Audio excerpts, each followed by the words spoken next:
అలా చెప్పిన దాంట్లో ఎంత పర్సెంట్ రైట్? గురూజీ రాడ్ జీ నేను మామూలుగా కొంచెం ప్యూర్ డిసప్పాయింట్మెంట్ నేను అనుభవం చేసుకుని చెప్తాను. మీరు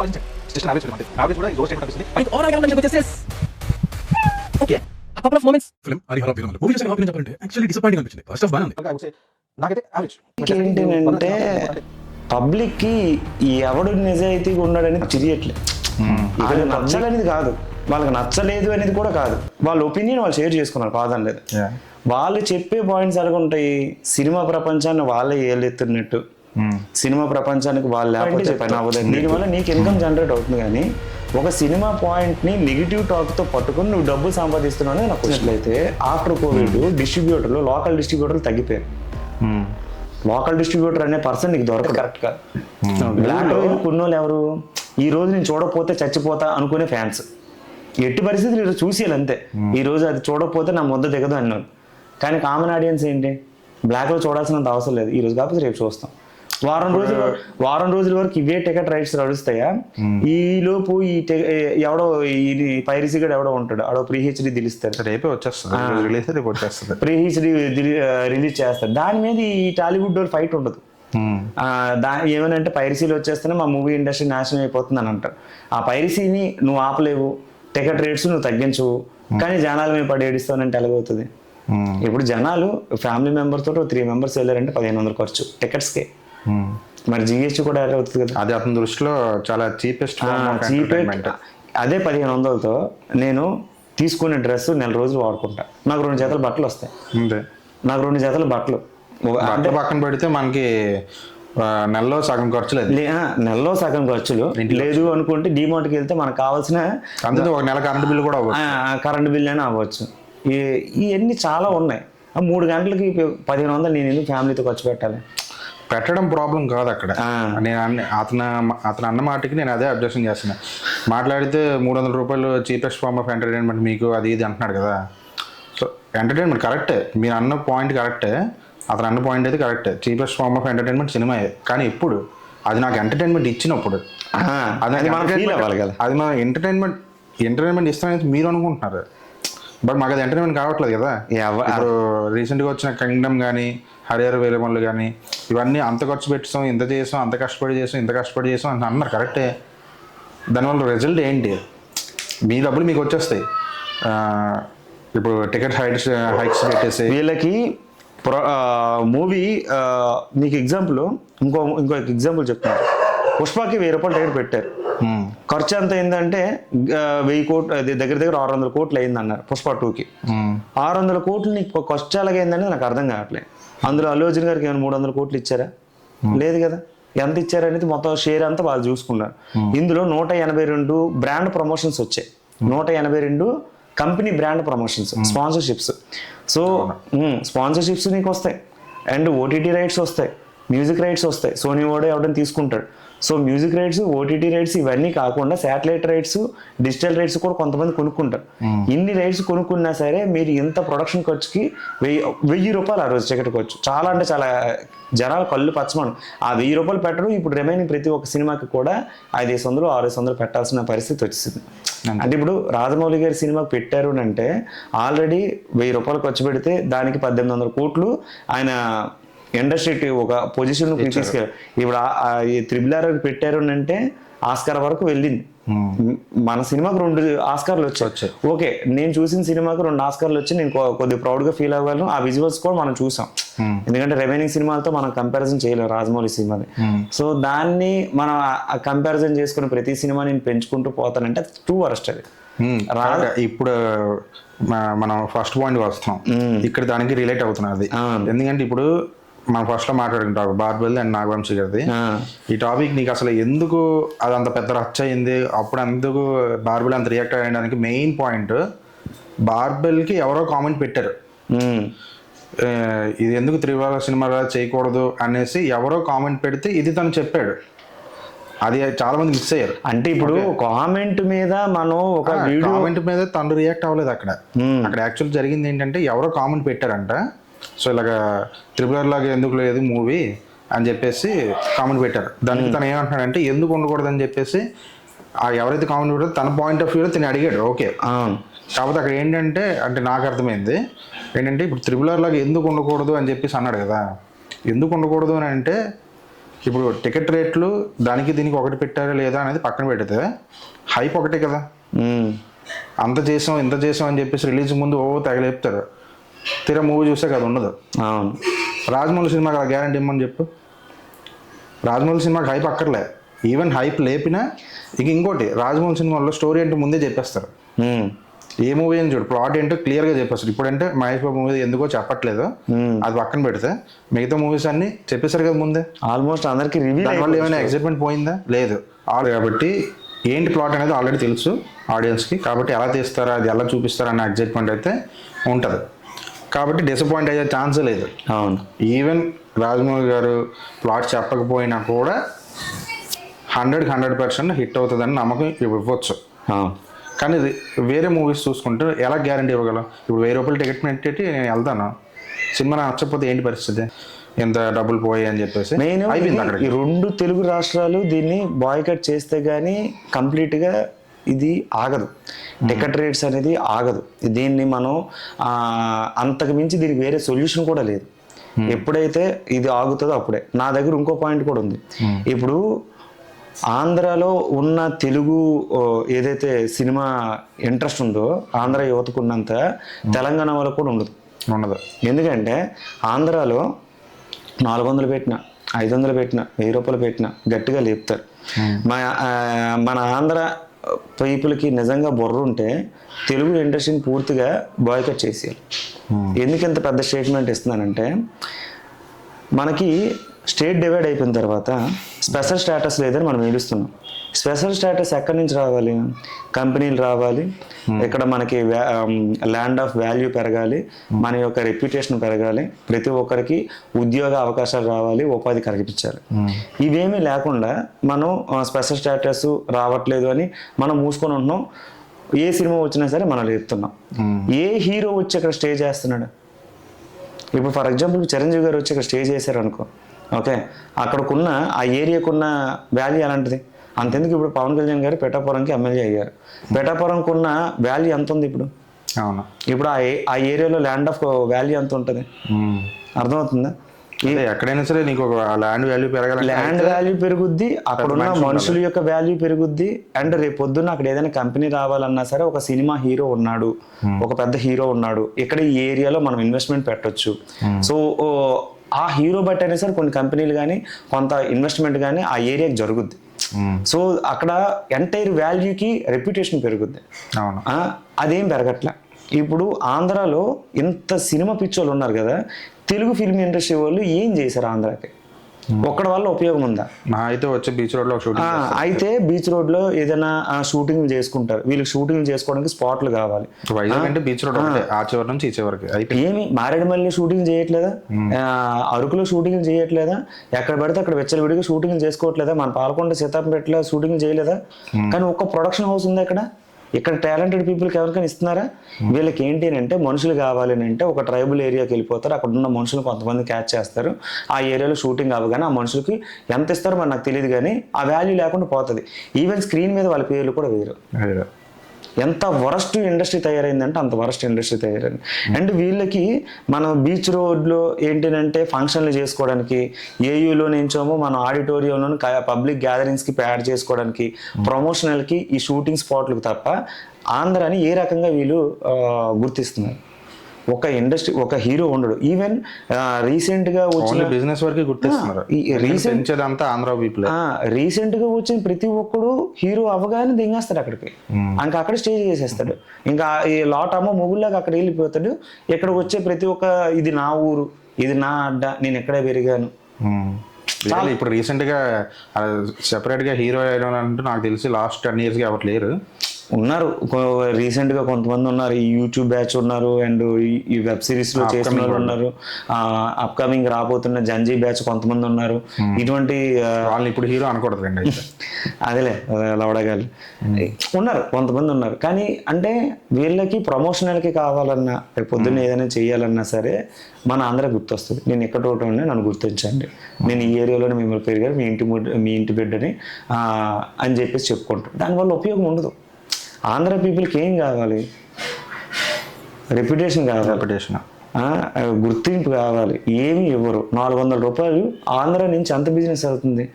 ఇక్కడ బుక్ చేసే ప్రతి ఒక్క టికెట్ ట్యాక్స్ ఎక్కడ కడుతున్నారు? ఆంధ్ర కడుతున్నారా లేకపోతే తెలంగాణ కడుతున్నారా? ప్రొడక్షన్స్ అన్ని అక్కడ పోయినప్పుడు ట్యాక్స్ అన్ని సగం ఒకటి వెళ్ళిపోతాయి కదా. ఓవరాల్గా కంప్లీట్గా ఇక్కడికి వస్తుందా? రావట్లేదు కదా. ఇంత జరుగుతున్నప్పుడు ఎవరైనా అడుగుతారంటే ఎవరు అడగరు. దీన్ని కంప్లీట్గా మనం ఆపాలేనంటే మోస్ట్లీ ఆంధ్ర పీపుల్ ఎవరు ఈ సినిమాల్ని చూడకూడదని నా అభిప్రాయం అంతే. అంటే నాకు సినిమా మీద మనం చూడాలి, సినిమాలు చూడొచ్చు, ప్రాబ్లం టీవీలో చూడదు. ఏంటంటే వాళ్ళు హైక్ పెంచడం ప్రతిసారి చూసేకూడదు. హైక్ పెంచడం ప్రతిసారి ఒక 2 వారాలు సినిమాని బాయ్కట్ చేస్తే 2 వారాలు అక్కర్లేదు నా దృష్టిలో. ఇప్పుడు ఎల్లుండి ఇది రిలీజ్ అవుతుందా, వార్ 2 అండ్ కూలీ, ఈ రెండింటికి కనుక ఆ 400 కేవలం ఎన్టీఆర్ కోసం 400 రూపాయలు టికెట్ పెట్టాలంటే చాలా కష్టం. అదే ఆ ఒక్కరోజు ఓపెనింగ్స్ మెయిన్ ఆగిపోతే వాళ్ళ సిచ్యువేషన్ అంటే అర్థమవుతుంది. ఎందుకంటే వాళ్ళ టార్గెట్ అంతా కూడా ఓపెనింగ్స్ మీద డిపెండ్ అయి ఉంటుంది. ఎన్టీఆర్ ఉన్నారు కాబట్టి ఇంతమంది వచ్చేస్తారు. కేవలం ఎన్టీఆర్ కోసం మన తెలుగు ఎవరు నాగార్జున గారు ఉన్నారని వీళ్ళ కోసమే సినిమాకి 500-400 ఖర్చు పెట్టడం చాలా అంటే వరస్ట్ థింగ్ అది. అందుకే ఓపెనింగ్స్ ఫస్ట్ ఆపాలి. ఓపెనింగ్స్ కానీ వాళ్ళు అసలు ఫ్యాన్స్ కానీ నార్మల్ ఆడియన్స్ కానీ ఎవరైనా కూడా ఇప్పుడు మనం చెప్పే పాయింట్ వీళ్ళకి నెగిటివ్గా ఎలాగలుగుతుంది తెలుసా? మీరు సినిమా తీయండి అని అంటారు. మనం సినిమా ఇండస్ట్రీ అంటే ఇష్టమే. నువ్వు డైరెక్టర్ అవ్వాలనుకున్నా, నేను డైరెక్టర్ అవ్వాలనుకున్నా, అట్లీస్ట్ యాక్టర్ అవ్వాలనుకున్నాం. కానీ ఇండస్ట్రీ మన లాంటి వాళ్ళు గుర్తించదు. మనం ఆల్రెడీ కొన్ని అటెంప్ట్స్ చేసాము. మనకి ఫ్యామిలీ బ్యాక్గ్రౌండ్ అవన్నీ మనం బాగోపోవడం వల్ల మనం అక్కడితో ఆగిపోయాం. కానీ బట్ వీళ్ళు అడిగే క్వశ్చన్కి మన దగ్గర ఆన్సర్ ఏంటంటే నాకు ఆంధ్రాకి ప్రొడక్షన్ హౌస్లు కావాలి, ప్రొడ్యూసర్లు అందరినీ ఎక్కడ పెట్టుకుంటే ఆటోమేటిక్ గా ప్రొడ్యూసర్లు ఎక్కడ పెట్టాలి, ఎవరైతే న్యూ టాలెంటెడ్ పీపుల్ ఉన్నారో వాళ్ళని గుర్తించాలి. ఇలాంటి వాళ్ళని మీరు గుర్తించి ఇండస్ట్రీకి గుర్తింపు అది ఆంధ్రాకంటూ ఒక స్పెషల్గా ఒక కేటగిరీని డివైడ్ చేస్తే అప్పుడు బాగుంటుంది. ప్రతి ఒక్కటి అంటే ఎవరు బయటపడతారు. ప్రతి ఒక్క హీరో తెలంగాణ స్టేట్స్ లో ఉన్నారు. ఈవెన్ ఇప్పుడు మహేష్ బాబు గారు ఇప్పుడు ఆంధ్రాలో వచ్చారని అంటే అంత తొక్కిసలాట జరుగుద్ది, అవునా? అదే మహేష్ బాబు గారు నిజంగా మన ఆంధ్రాలో విజయవాడలో ఎక్కడ స్టే చేశారనుకో, ఆ విజయవాడ యొక్క వాల్యూ ఎలా ఉంటుంది? ఒక రోజు రావడం వేరు, కంప్లీట్గా స్టే చేయడం వేరు. ఇప్పుడు స్టే చేశారని అంటే ఆ ఏరియా యొక్క టోటల్గా ఇంకా గ్రాఫ్ మారిపోద్ది. అక్కడ ఉన్న పీపుల్ కానీ మన దగ్గర ఉంటారు, మన మహేష్ బాబు రా, మన ఇంటి దగ్గర ఉండే మనిషిరా అని అంటారు. మళ్ళీ ఇప్పుడు ఇతను వెళ్ళి అక్కడ తెలంగాణలో వెళ్తే ఆ క్రౌడ్ అనేది అక్కడ కనబడాలి.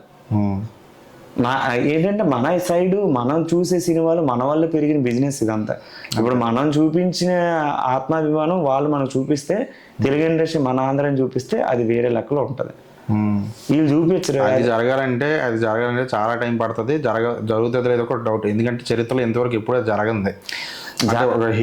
ఒక హీరో వాళ్ళు కానీ, ప్రొడ్యూసర్స్ కానీ, డైరెక్టర్స్ కానీ ఎవరైనా సరే ఆడియన్స్ని హక్కుకు తీర్చుకోవడం అనేది అసలు ఇంతవరకు జరగలేదు ఎక్కడ. ఈవెన్ నువ్వు నేనింత సినిమా కూడా చూస్తే, నేనింత సినిమాలో ఈ పాయింట్ ఉంటుంది అంటే హీరోని ఆరాధించడం. ఆ పాయింట్ అప్పుడే చెప్పారు, హీరోని ఆరాధించకండి రా బాబు, మీ ఫ్యూచర్ మీరు చూసుకోండి అని చెప్పారు. కానీ ఆ సినిమా ఇప్పుడు కూడా రిలీజ్ అవుతుంది. ఇప్పుడు కూడా ఆ సీన్కి అందరూ విజిల్స్ కొడుతున్నారు తప్పితే అక్కడ వరకు అదే అంటున్నా. ఇప్పుడు చెప్తున్న జంజీ బ్యాచ్ ఏదైతే ఉందో, ఈ జంజీ బ్యాచ్ని అప్పుడే పూర్తిగా చూపించాడు. రైల్వే ట్రాక్ మీద వాడు పడుకుని పోతాడు సాయిరామ్ శంకర్, తర్వాత సుబ్రాజ్ వచ్చి క్లాస్ పిక్లు ఇవన్నీ ఉన్నాయి. అది సినిమాలో అదొక సీన్, హీరో వచ్చి మోటివేషన్ ఇవ్వడం. ఇంతవరకు ఎక్కడ కూడా హీరో కూడా మోటివేషన్ జరగలే. ఏదో అంటే ఇప్పుడు టాపిక్ అది రిలేటెడ్ కాదనిపించవచ్చు, కానీ రిలేటెడ్ కాదు, ఒక రకంగా రిలేటెడ్. ఇది తెలియదు, ఇది కాదు ఇప్పుడు నేను చెప్పబోయేది. పుష్ప సినిమా రిలీజ్ టైంలో ఒక చిన్న యాక్సిడెంట్ ఒకటి జరిగింది. ఒక లేడీ చనిపోయారు. ఓకే, దాని గురించి ప్రెస్ మీట్ పెట్టి అవన్నీ చేసి మేము అంత చేస్తాం ఇంత చేస్తామని చెప్పారు. ఓకే, జరిగిందా లేదా వాస్తవంగా ఎంతవరకు జరిగింది అనేది మనకు తెలియదు. ఓకే, సో అది ఇంకా డీటెయిల్గా వెళ్ళిన వేస్ట్. ఇంకా అంటే ఎందుకంటే ఆల్రెడీ ఇక్కడ 1000 రూపాయలు టికెట్ పెట్టి అంతమంది జనం వెళ్ళిన తర్వాత సినిమా నచ్చకపోవడం పక్కన పెడితే పోయినప్పుడు మళ్ళీ వస్తుందా? రాదు. ఎవడు పెట్టమన్నారు? ఏంటంటే వీళ్ళ ఫ్యామిలీది కూడా మిస్టేక్ ఉంది. నా పాయింట్ ఏంటంటే ఆడియన్స్ కూడా మిస్టేక్ ఉంది, ఎవరు వెళ్ళమన్నారు అసలు. రిలీజ్ రోజు వెళ్ళాల్సిన చూడాల్సిన అవసరం లేదు. టాపిక్ కాదు. ఇప్పుడు ఏదైనా ఇప్పుడు మనమే ఉన్నాం, కొన్ని స్కిప్ చేస్తాం. పెద్ద హీరో ఎవరైనా వస్తే ఏమో మన అదృష్టం బాగుంటే ఒకప్పుడు వెళ్ళి చూడడానికి ట్రై చేసాం, ఇప్పుడు అలా చూడట్లే. ఎందుకంటే నమ్మకం పోతుంది. ఈ టికెట్ ప్రైస్లు ఇవన్నీ పెట్టి ప్రమోషన్స్ ఇంత లేపుతుంటే ఇంత ప్రమోషన్ లేపుతున్నారంటే సినిమా డొల్ల ఏం లేదు అని అర్థమైపోతుంది. రిలీజ్ రోజు వెళ్ళాలని ఇంట్రెస్ట్ పోతుంది. ఫస్ట్ ఆఫ్ ఆల్ ఫస్ట్ రోజు స్టాక్ బాగా వస్తే అప్పుడు చూద్దాంలే అప్పుడు చూద్దాం దానికి వెళ్ళిపోయింది. ఇప్పుడు ఇంకా డిఫరెంట్ అయిపోయింది టికెట్ రేట్ల వలన, ఇవన్నీ తేడా. ఇప్పుడు రీసెంట్ గా వీళ్ళు టికెట్ రేట్లు కూడా ఎందుకు పెడుతున్నారు అని అంటే సింపుల్ గా వీళ్ళు విత్ ఇన్ ద 1 week లో వీళ్ళు పెట్టిన బడ్జెట్ అంతా బ్యాక్ వచ్చేదానికి. ఇందులోని వీళ్ళు పెట్టే బడ్జెట్ కంటే వీళ్ళు చేసే బిజినెస్ ఎక్కువ. థియేటర్స్ అని 4 రైట్స్ అన్ని 4. ఇప్పుడు దగ్గర 4-5 జిల్లాలు 120-150 థియేటర్లు వాళ్ళే ఉంటాయి. ఇప్పుడు ఎంతమంది సితారా ఇవన్నీ వీలువే కదా. మరి ఇలాంటప్పుడు ఎంతమంది వీళ్ళువే థియేటర్లు అయినప్పుడు వీళ్ళకి ఎందుకు లాస్ వస్తుంది? నీకు లోకల్ డిస్ట్రిబ్యూటర్ ఎవడైనా నీ దగ్గర రైట్స్ తీసుకొని నేను మూవీ ప్లే చేసుకుంటానంటే ఆడి దగ్గర నువ్వు 30 lakhs ఇస్తే ఆ పెట్టిన ఇన్వెస్ట్మెంట్ ఆడికి రాకపోతే ఆడు లాస్ అవుతాడు, నువ్వెందుకు లాస్ అవుతావు? పైగా ఇది శాటిలైట్, ఎవరికైనా ఇచ్చుకోవచ్చు. అదే ఈ పాయింట్స్ అన్ని వింటుంటే ఒకటే అనిపిస్తుంది ఏంటంటే అసలు వాళ్ళు మెయిన్ టికెట్ రేట్ పెంచడానికి కారణం వాళ్ళకి రిజల్ట్ ఏంటో ముందే తెలుసు సినిమా పోద్దని విషయం వాళ్ళకి తెలుసు. కాబట్టి అది నార్మల్ రేట్లు పెడితే ఎలాగో ఆ డబ్బు వెనక్కి రాదు. కాబట్టి ముందే టికెట్ రేట్ హైక్ పెట్టేస్తే ఆ డబ్బులు ముందు వచ్చేస్తే తర్వాత సినిమా పోయినా పర్లేదు, అంతే. ఆడియన్స్ ఎలా పోయినా పర్లేదు. ఇక్కడ లాస్ అయ్యేది ఎగ్జాంపుల్ లోకల్ డిస్ట్రిబ్యూటర్స్ నాశనం అయిపోతున్నారు కాబట్టి వీళ్ళు ఆటలు ఇలా సాగుతున్నాయి. అంటే డిస్ట్రిబ్యూటర్స్ తగ్గిపోయారు. ఇప్పుడు ఒకప్పుడు నేను రీసెంట్గా ఒక డిస్ట్రిబ్యూటర్ని చూశాను. ఆయన ర్యాపిడో వేసుకుంటున్నాడు. వైజాగ్లో ఒక డిస్ట్రిబ్యూటర్ ర్యాపిడో వేసుకున్నాడు. నేను కలిసాను అతన్ని. లోకల్ యాప్లో సంథింగ్ మనం చెప్పకూడదు, బట్ ఒక యాప్కి ఆయన బిజినెస్ మేనేజ్మెంట్లో ట్రై చేస్తున్నాడు వాళ్ళ ఫ్యామిలీని వాళ్ళు పోషించుకోవడానికి. ఒకప్పుడు చిరంజీవి సినిమా రావాలని అంటే ఆయన థియేటర్కి వెళ్ళేవంట. ఆయన కంట్రోల్ 4 థియేటర్లు కూడా చూసేవాడంట. ఇప్పుడు అటువంటి ఒక పర్సన్ ర్యాపిడో వేస్తున్నాడంటే డిస్ట్రిబ్యూటర్స్ దొరకట్లేదు కాదు, వీళ్ళు తొక్కేస్తున్నారు. మంచి సినిమా వాళ్ళు ఇక్కడ దందా నడుస్తుంది. ఇది చాలా పెద్ద దందా. దీని మీద మనం క్లాషెస్ వస్తే మనం ఏదైనా ఇదవుతుంది. కానీ దందా ఏంటంటే నీకు తెలుసో లేదో వివి వినాయక్ గారిది థియేటర్ ఒకటి ఉంది, విమాక్స్. దాన్ని డిమార్ట్ ఎందుకు చేశారు? ఇప్పుడైతే డిమార్ట్ ఎందుకు చేశారు? ఎప్పుడైతే ఈ దందా పెరిగిపోయిందో ఆ థియేటర్ పడిపోయింది. అంటే అంత పెద్ద ఇప్పుడు డైరెక్టర్దే థియేటర్స్ దొరకట్లేదు అని అంటే లోకల్ డిస్ట్రిబ్యూటర్ థియేటర్స్ ఎక్కడ ఉంటాయి? అంతే కదా. లోకల్ డిస్ట్రిబ్యూటర్ దగ్గర వీళ్ళు వెళ్ళి దందా చేస్తారు. 10 సంవత్సరాలు నీ దగ్గర నేను లీజుకి తీసుకుంటా, నీది మెయింటెనెన్స్ మొత్తం నేను చూసుకుంటా, నీకు లీజుకి నెలకి ఇంత ఇచ్చేస్తా. అది నువ్వు యాక్సెప్ట్ చేస్తానంటే నేను మొత్తం కన్స్ట్రక్షన్ చేసుకుని బాండ్ పేపర్ రెడీ చేస్తా. వీడికి రెంట్ 50,000 అడిగాడు అనుకో, ఓకే 50,000. 1,00,000 అడిగితే 1,00,000 రెడీ, టేక్. కానీ ఆడెవరు అన్నాడు అనుకో, మేము ఇవ్వండి మేము తీసుకుంటానండి అని అన్నాడు అనుకో, వాడికి ఏం రాదు. ఇంకా ఆడికి ఇంకా సినిమా కూడా దొరకదు. హనుమాన్ సినిమాకి అదే ఎఫెక్ట్ వచ్చింది. గుంటూరు కారం సినిమా, హనుమాన్ సినిమాకి థియేటర్ దొరకలే, ఇవ్వలేదు. పెద్దగా ఎక్స్పెక్టేషన్ కూడా లేదు. తర్వాత రైట్స్ దిల్ రాజు గారు కొనుక్కొని ఆయన సినిమా హాల్ కూడా అప్పుడు థియేటర్స్ అనేది ఎక్స్పెండ్ చేశారు. ఎక్కడ గుంటూరు కారంకి లాస్ వచ్చింది కాబట్టి హనుమాన్ సినిమాతో కవర్ చేద్దామని. ఇదిదా సర్ప్రైజ్. ఇన్ని బొక్కలు ఉన్నాయి, అంటే ఇన్ని కోట్లు నష్టం వస్తుంది, ఈ సినిమాలు ఎలా తీయగలుగుతున్నారు? అదే కదా పాయింట్. ఇప్పుడు ఈ డిస్ట్రిబ్యూటర్లు నష్టపోతున్నారు, డిస్ట్రిబ్యూటర్ రావట్లేదు, అదంతా ఇన్కమ్ రావట్లేదు అని అంటే ఫస్ట్ ఆఫ్ ఆల్ అసలు ఎవడు అంత బడ్జెట్ పెట్టమన్నాడు? అదే రాజమౌళి సినిమాకి అంత బడ్జెట్ పెట్టారంటే ఓకే, దానికి అవుట్పుట్ కనిపిస్తుంది. మనం చూసాం, RRR చూసాం, బాహుబలి చూసాం. పెట్టిన బడ్జెట్కి 2 కనిపిస్తుంది అవుట్పుట్. డెఫినెట్గా. ఇప్పుడు పెట్టిన బడ్జెట్కి 2 కనిపిస్తుందా? ఒక వంతెన కనిపిస్తుందా? కనబడదు. పోనీ బడ్జెట్ పక్కన పెట్టండి. బడ్జెట్ పక్కన పెట్టేస్తే పెట్టిన హైక్ రేట్స్కి చూసిన సినిమాకి ఏమైనా సంబంధం ఉందా? లేదు. సో నేను ఫస్ట్ అనుకుంటున్న పాయింట్ ఇదే. ఎందుకు అలాగే ఎందుకు పెట్టాలి, ఎందుకు చూడకూడదు, అంత ఎందుకు కంపేర్ చేయకూడదు అంటే ఇచ్చే హైప్ అలాగే ఉంది. మరి ఇప్పుడు రాజమౌళి గారు త్రిబుల్ ఆర్కి ఇచ్చే హైప్ ఒకలాగే ఉంది, ఇప్పుడు దీనికి ఇచ్చే హైప్ ఒకలాగే ఉంది, వార్ టూకి ఇచ్చే హైప్లు ఒకలాగే ఉన్నాయి. పాన్ ఇండియాకి అయితే రిలీజ్ చేస్తున్నాడు. వార్టీకి ఓన్లీ ఎన్టీఆర్ గారిని ఆ సినిమాని లేపుదామని చెప్పి చూస్తున్నారు. ఏ సినిమా కూడా బాలీవుడ్ సినిమా వచ్చి ఎక్కడ అంత హైప్ చేయలేదు. బాలీవుడ్ లో కూడా నాకు తెలిసి ఇంత హైప్ ప్రమోషన్స్ ఉండవు. వాళ్ళు ఏదో చిన్న చిన్న ఇంటర్వ్యూలు పెట్టుకుంటారు. పక్కన పెట్టు, ఎంతవరకు ఏ మూవీ కానీ ప్రీ రిలీజ్ ఈవెంట్ బాలీవుడ్ లో జరిగింది పాడ్కాస్ట్ లో పెట్టుకుంటారు, కాఫీ విత్ కారంతో కూర్చొని ముచ్చట్లు అంతే. అంతకు మించి ఏం ఉండవు వాళ్ళ దగ్గర. మన దగ్గర ఏంటంటే రుద్దాలి, ముందు ఆడియన్స్ రుద్దాలి. నీకు ఆడియన్స్ ని అట్రాక్ట్ చెయ్యాలి, ప్రీ రిలీజ్ ఈవెంట్లు పెట్టాలి, అక్కడ ఫ్యాన్ వార్స్ జరగాలి, ట్విట్టర్ లో ఫ్యాన్ వార్స్ స్టార్ట్ అవుతాయి, పిఆర్ లో కూడా దీనికి ఇన్క్లూడ్ అవుతారు. చాలా వరకు ఉన్నాయి. అంటే నేను ఇదంతా బార్బుల్ గడ వల్ల మనకి స్టార్ట్ అయింది, కానీ బార్బుల్ దగ్గర కొంతమంది పిఆర్ డేటా ఉంది. వాడికి రీసెంట్ గా ఏంటంటే 2 కోట్లు 4 కోట్ల కేసు పడింది, కన్నప్ప కేసు. ఓకే సారీ, ఆ ప్రస్తావించకూడదు. ఒక ఫ్యామిలీ కేసు అయితే నడుస్తుంది. మంచి ఫ్యామిలీ నుంచి కేసు అయితే పడింది.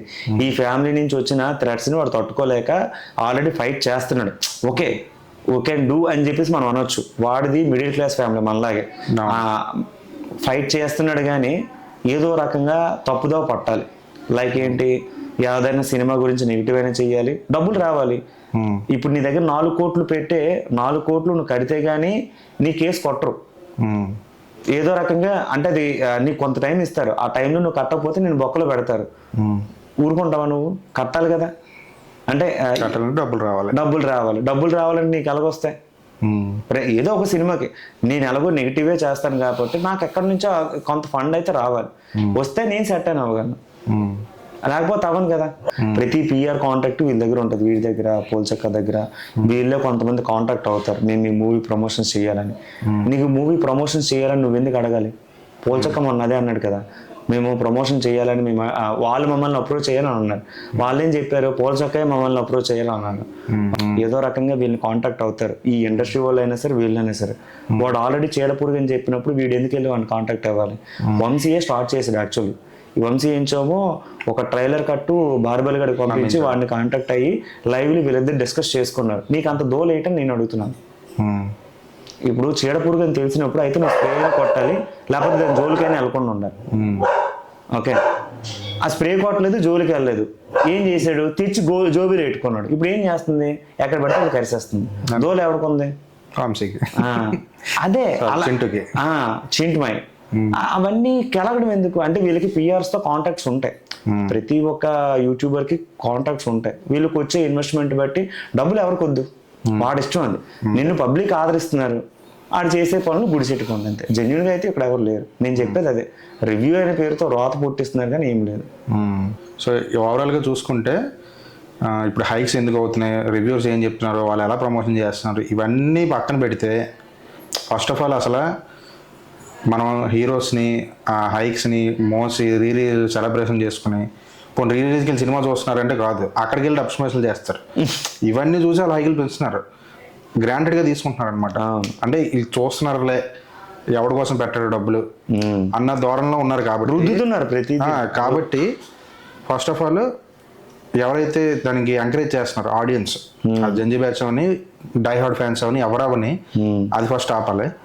సెకండ్ థింగ్, మెయిన్గా గుర్తుంచుకోవాల్సిన పాయింట్, ఒక సినిమా రిలీజ్కి ముందు ప్రమోషన్స్, వేరే వేరే స్టేట్స్లో ప్రమోషన్స్ చేయడం, ఏదో ఒక షోలో వాళ్ళందరూ పార్టిసిపేట్ చేయడం, డీ జోడీలు కొంతమంది వస్తారు, అదేదో వేరే జబర్దస్త్ ఒక బ్యాచ్ వస్తుంది, ఇలాగొచ్చి మూవీకి రిలీజ్కి ముందు ఫుల్గా ప్రమోషన్ చేసి అంత కొట్టాలి, ఇంత డబ్బులు కొట్టాలి, అంత కష్టపడడం, ఇంత కష్టపడడం, ఇంత డబ్బులు పెట్టడం, ఇలాగా ఎక్కువ హైప్ పెంచుతున్నారు అని అంటే క్లియర్ కట్గా మూవీలో బొక్క ఏం లేదు, డొల్ల. అది రీసెంట్గా చాలా ఎగ్జాంపుల్స్ ఉన్నాయి. హైప్ అంటే ప్రమోషన్స్ ఎక్కువ చేసిన మూవీస్ రిజల్ట్స్ చూడు, అస్సలు ప్రమోషన్స్ చేయని మూవీస్ రిజల్ట్స్ చూడు. సంక్రాంతికి వస్తున్నాం, ప్రమోషన్ ఉందా? చాలా తక్కువ. హనుమాన్ ప్రమోషన్ ఉందా? చాలా తక్కువ. వీటికి ఆల్టర్నేట్స్ ఉన్నాయి పక్కన, అవి పోయాయి కాబట్టి దీని మీద పడ్డారు. అవును, ఓకే. సంక్రాంతికి వస్తున్నానికి పక్కన బొక్క ఉంది, నెక్స్ట్ హనుమాన్కి పక్కన బొక్క ఉంది. రీసెంట్గా ఏంటిది నరసింహ మూవీ, మహావతార్ నరసింహ, ఓకే, అది బై మౌత్ పబ్లిసిటీ బాగా హైప్ వచ్చింది, దాన్ని కానీ ఏమన్నా తెలుగు రైట్స్ కొనుక్కున్నారు కదా, కొన్నారు. బట్ అది పెద్ద ప్రొడ్యూసర్ ఏం కాదు, దాని గురించి వాళ్ళ ప్రమోషన్స్ కూడా ఏమీ చేయలేదు. వాళ్ళు ఏం చేయలేదు, ఆడియన్స్ పెంచారు, కంటెంట్ ఆడియన్స్ ఆ కంటెంట్ ని పట్టుకొని హైప్ తెచ్చారు. సో అది జెన్యూన్ అటెంప్ట్, దాన్ని అనడానికి లేదు. మిగతాది ఇప్పుడు ఈ వార్ 2 కూలీ గురించి ఎలాగో నీకు తెలిసిపోద్ది. మొన్న హిట్ 3 దానికి కూడా హైప్ ఫుల్గా ఉంది, రిజల్ట్ ఓకే, మరి మనమే అంత సాటిస్ఫై అవ్వలేదు అసలు. ఓకే, నాని సినిమా అంటే పిచ్చి మనకి, కానీ అది ఆ రోజు ఎందుకో కనెక్ట్ అవ్వలే, ఎందుకంటే హైప్ ఫుల్గా అయిపోయింది, దానికి మ్యాచ్ అవ్వలేదు, అది ఎక్స్పెక్ట్ చేసినంత లేదు. సో అదే అంటున్నా, ఎప్పుడైతే మనకి ప్రమోషన్స్ ఎక్కువైపోతున్నాయో ముందే క్లియర్ గా అర్థం చేసుకోవాల్సింది ఏంటంటే, ఏ ఆడియన్స్ అయినా సరే మూవీలో పెద్దగా లేదు కాబట్టి వీళ్ళు లేపుతున్నారు, కాబట్టి హైక్ పెడుతున్నారు. ఏదైనా నార్మల్గా పెట్టొచ్చు కదా, ఏమైంది, పెట్టరు, అలా రుద్దుతారు. సో కాబట్టి ఈ రెండు ఫస్ట్ గుర్తించుకొని ఓపెనింగ్స్ అనేది ఆపితే నిజంగా ఫ్యాన్ సెలబ్రేషన్స్, జెన్జీ సెలబ్రేషన్స్ ఇవన్నీ పక్కన పెడితే ముందు మిడిల్ క్లాస్ వాళ్ళందరూ హ్యాపీగా ఉంటారు, డబ్బులు సేవ్ అవుతాయి, సినిమా ఖచ్చితంగా హిట్లు అవుతాయి. మళ్ళీ అప్పుడులాగా 100 డేస్లు 175 డేస్లు ఎక్కువ సెంటర్స్లో ఆడడం ఇవన్నీ జరుగుతాయి. ఇవన్నీ లేకపోవడం వల్ల ఏమవుతుంది, ఎంత పెద్ద హిట్ సినిమా అయినా, ఎంత కలెక్షన్ వచ్చినా, ఏమైనా సరే 1 వీకే అంతే. ఆ 1 వీక్ తర్వాత వాళ్ళకి బిజినెస్ వాళ్ళకి అనవసరం, ఫ్యాన్స్ పట్టించుకోరు. టికెట్ రేట్లు తగ్గితే అప్పుడు ఎవరైతే ఇంకా సినిమా చూడలేదు వాళ్ళు వెళ్తారు, అంతే. వీలైనంత వరకు ఈ రేట్స్ని ఎలా తగ్గించాలి, ఈ ఇండస్ట్రీని మనం ఏ రకంగా మన వైపు తీసుకురావాలనేది మీరు ఆలోచించండి యాజ్ ఏ ఆడియన్గా. అంతే ఫ్రెండ్స్, ఏదైనా ఉంటే కామెంట్ బాక్స్లో మీ యొక్క ఒపీనియన్ షేర్ చేయండి. Thank you so much.